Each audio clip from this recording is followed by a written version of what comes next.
Meditation is a beautiful process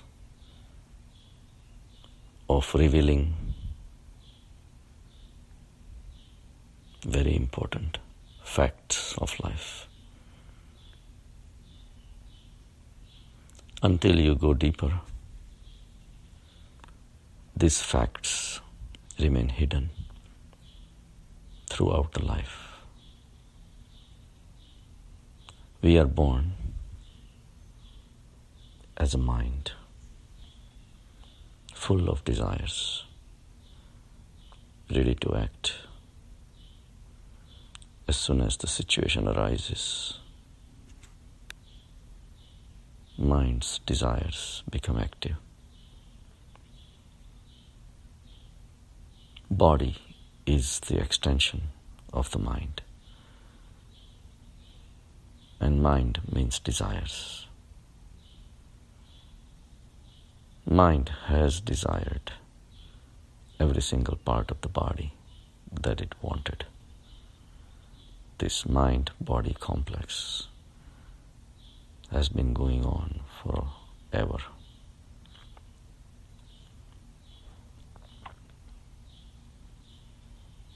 Since the beginning of the time.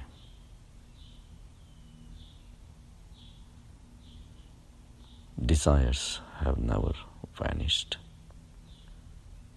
The fact that desires have not vanished, we are born again. We need the body to fulfill these desires. So, we are born as a mind. Our inner consciousness is not a reality at all. So basically, we are born blind. The real light is the light of awareness, the consciousness. Mind and the body are only part of this humongous consciousness. Time and space are also part of this vast consciousness. So a mind is born. It's ready to grasp everything that comes along the way, utilizing its five senses: eyes, ears, nose, touch, smell, through which we perceive the world.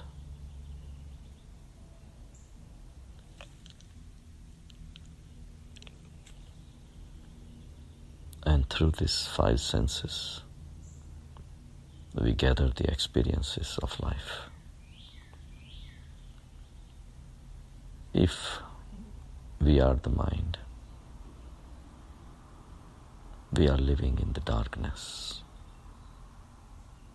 Mind has intelligence. It gathers all the events, experiences with objects, people, situations. But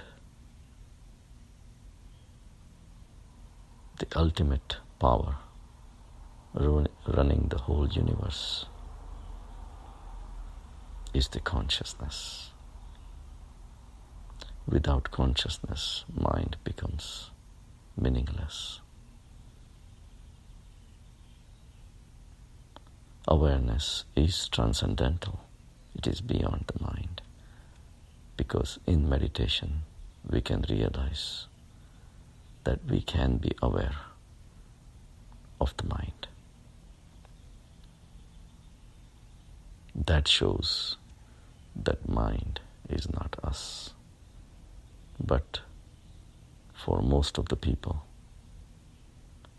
life journey starts as a mind and finishes as a mind. The seed of consciousness never arises within them.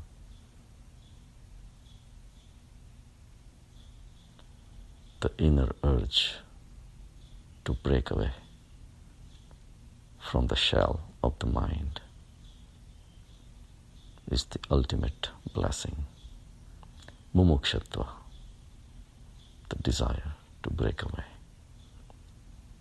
It's an inner urge built into all of us. It ripens at various times, but one who pays attention to it takes the path of breaking away, and that's meditation.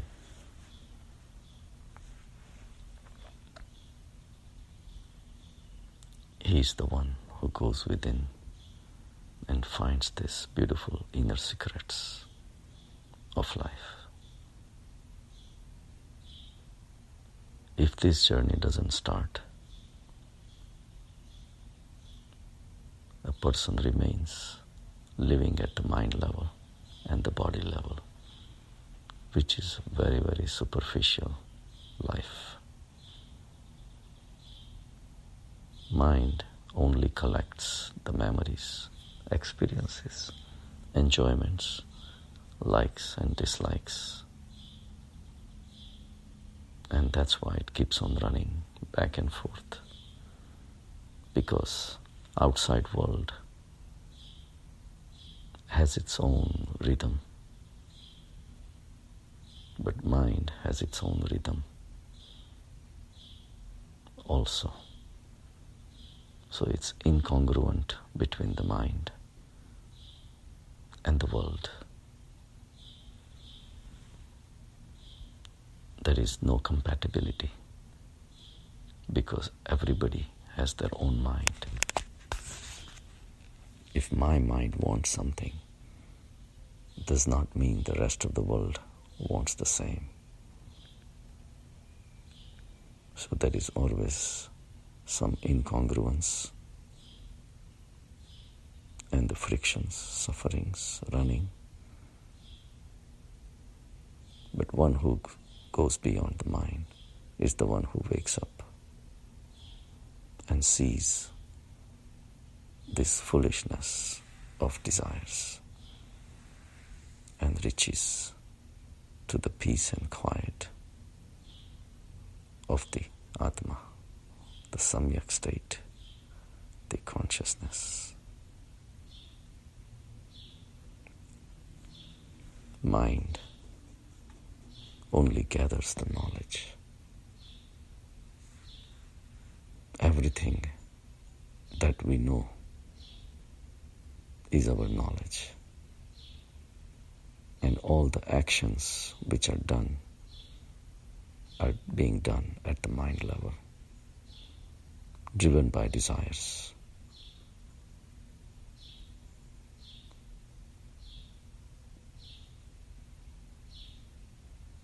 Even good deeds, so-called good deeds, performed at the mind level becomes the actions at the mind level, meaning the actions done in a blind fashion, in abodh state, the state where your awareness is not there. Just because I am a Jain and I become non-violent, surrounded by 50,000 Jains who are also non-violent, I become non-violent because I'm a Jain, is artificial behavior practiced at the mind level. So this behavior has no value because it's done by your blind entity called the mind. Anything that is done at the mind level has a chance of being corrupted. Of course, all the sins we perform,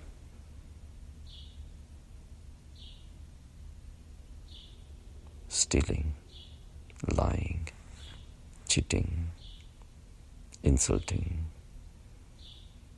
revenge taking, all these are definitely done under the blindness of the mind. But even the so-called good deeds, donations, seva, non-violence, ahimsa, sympathy, even karuna, if done at the mind level, have no value. And these actions will bind your karmas because you are saturated with the sansar. Sansar is fully within you. And since you have not arisen above the mind, your actions are only guided by what others have told you. These are not your actions. Just because you are born in Jain family and you become non-violent, you are becoming non-violent only because of your atmosphere around you. And vice versa. If somebody eats meat only because he's surrounded by the meat-eating family, he's just as bad or good as the one practicing non-violence only at the mind level. Only time the non-violence becomes real is when you transcend the mind. You create a new personality of yourself, new realization that you are not the mind. You are only the awakeness, the awareness, the consciousness. Once you palpate the flow of consciousness and the peace and the joy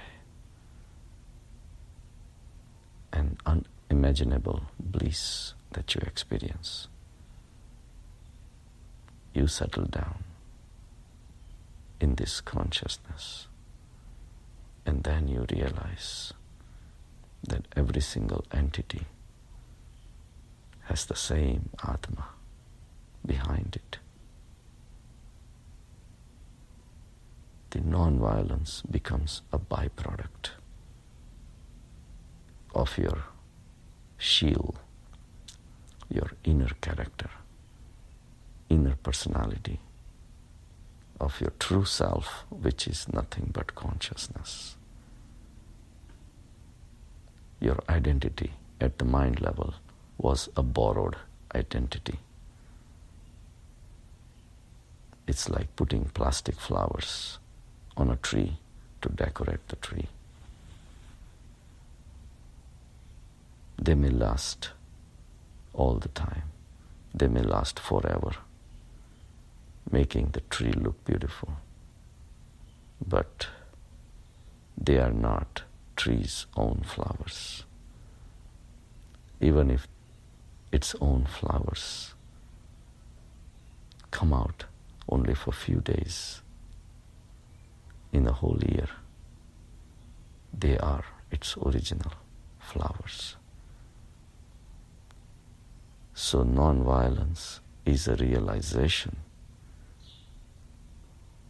a fact of your inner existence, not taught by the scriptures or pandits or gurus or munis or priests. Teaching is a teaching.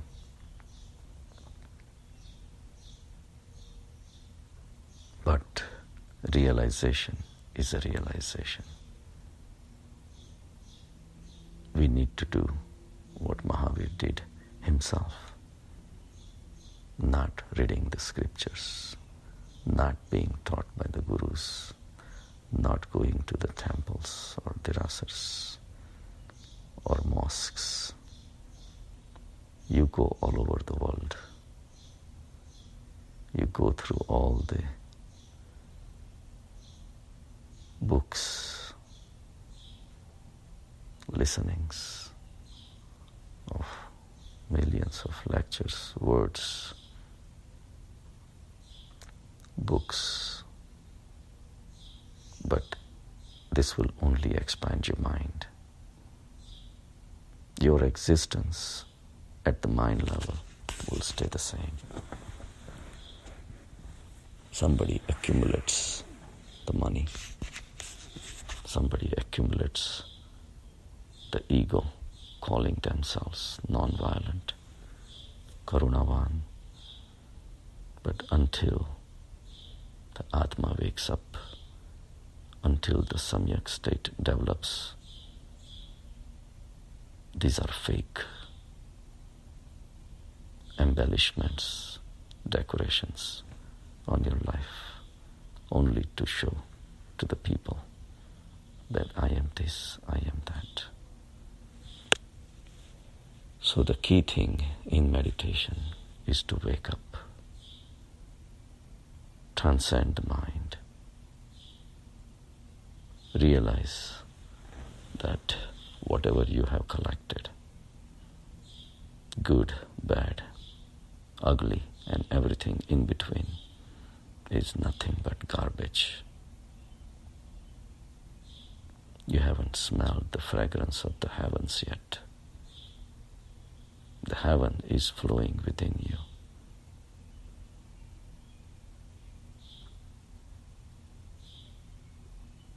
Remain in this heaven and then look at the world. You see the meaninglessness of violence. You see the meaninglessness of accumulation, hoarding. You see the meaninglessness of the desires, which only creates the separations between you and your friend, you and your enemy, so-called enemy, you and your neighbors, and your spouse, your children. These are distances created from them only because you don't know who you are. You think you know, but that knowledge is not here yet. Only when you transcend the mind in a thoughtless state, you realize your true self. Until then, the life of the mind we have lived for many lives. It's time to wake up and experience the goodness of the Atma, of the samyak state. At samyak level, anything that is done in the world will be the punya, a non-binding act. It will become punya, but you will not be there because mind wants to take credit for doing good things. But since mind is transcended, good things will just happen.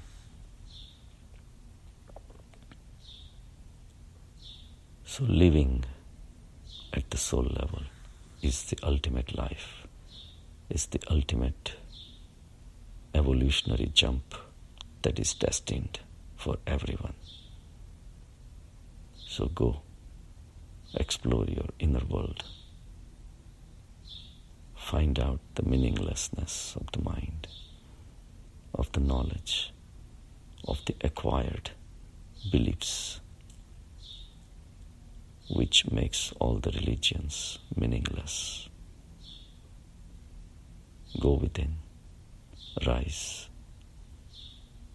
and start living the life of Atma, which we were destined to live. Have a good day.